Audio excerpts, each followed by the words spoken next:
This is going to be the white and yellow project. White and yellow bells, I'm sorry. We did hit on just about every combination of things that I could with my male except for an actual super snow. We didn't get any kind of super snow combos. But we still got some really awesome white and yellow and some without white and yellow that really came out good too. But this right here I believe is just a little bit of a low expression white and yellow bell. It's not a visual radar. He did have a real bright horseshoe. You can still see the little tails of it that were attached to it, to his neck bands, I mean. But it did kind of fade away, but he still has a pretty crazy head pattern anyway. But he's just got some amazing color, and he's just on a whole nother level compared to most of my normal bells. Now all my really nice ones are in shed for some reason today. I'll pick today to do it. But anyway, this right here is just a radar from my stuff from last year. It's from the bell male that produced everything last season to one of his daughters. And I was kidding around before when she hatched that she was a dwarf because she was so short compared to her sister. And these two were about like 3.5 months younger than her, so she may actually turn out to be a very small gecko. This thing's really cool. It's a shame it's in shed. It has some of the darkest color I've ever seen on an albino, and then it's got like the real bright, solid red eyes. So it really gives it some contrast and gives it a cool, unique look. I mean, you can see even in shed, it's still pretty dark. He did produce some really cool snows, but you can definitely tell a little bit of a difference between the one that this was from the female from Razor Sharp, who was also a snow. But she had almost the exact same pattern and a little bit darker lavender colors to her. More bold pattern, or outlining to the pattern, I'm sorry. And this would be a snow that would have been produced just by the male himself.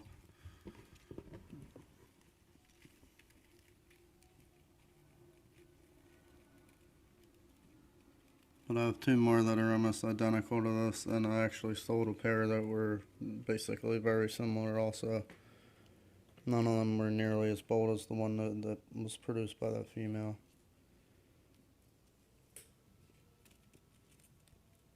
It actually has almost the same head pattern also.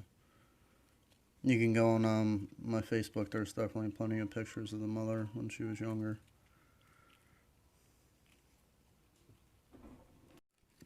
Well, these guys are all pretty awesome, except for the fact that they're trampling each other right now.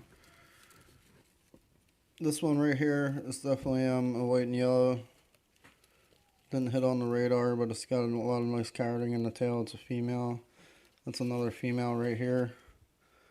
Some white and yellow radar. You can tell the colors are a little bit softer on her. She's really cool. But the striped ones are just, without a doubt, they're some of the nicest looking geckos that I have at this point. I have a whole group of these. This is the male right here. He's a snow, so his aren't as bright as some of the non-snows, but he's still really cool. You can definitely see a little bit of that reddish orange striping.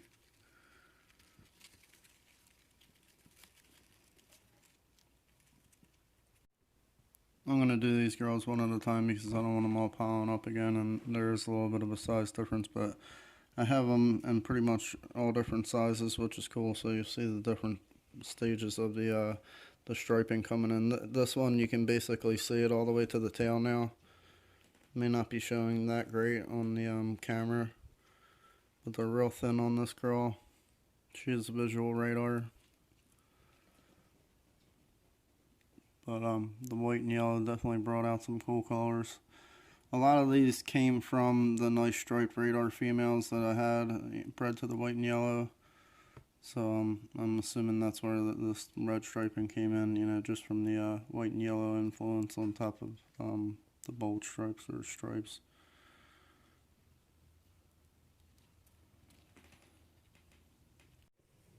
So this one's about a month younger than the last one.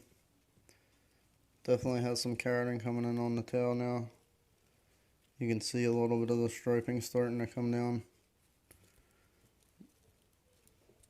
If I haven't said it before, it usually just starts up by the shoulder pads. It's not like your regular dorsal stripe where they're born with it. It definitely fills in with age.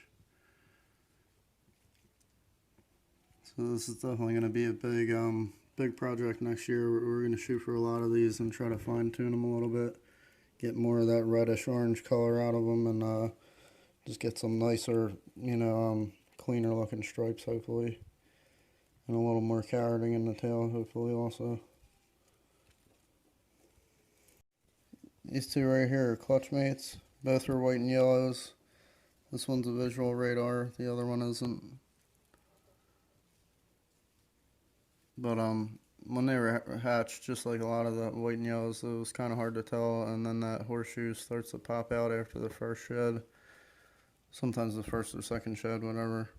But this one was without a doubt way harder to tell. It just had a little bit of a pale hue to it, and it had no coloring on the head at all, so you really couldn't tell. Even with white and yellow bells, you can still get pretty low expression ones, and when they're born, they're not always as easy to tell as you would think. But anyway, this is the youngest radar I have that's white and yellow, and also showing the little bit of that reddish coloring coming in.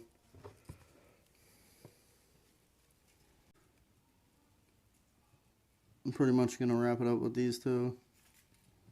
I hope you guys enjoyed these videos, and we'll definitely, probably in another month maybe or so, we'll do some updates, a big update like this. Let you know how these projects are working out. As always, guys, thanks for watching. Thanks for all your support and everything in the comments and feedback. We're about to hit 20,000 views, which I definitely didn't think that would happen anytime soon. We're definitely going to keep the videos coming for you guys.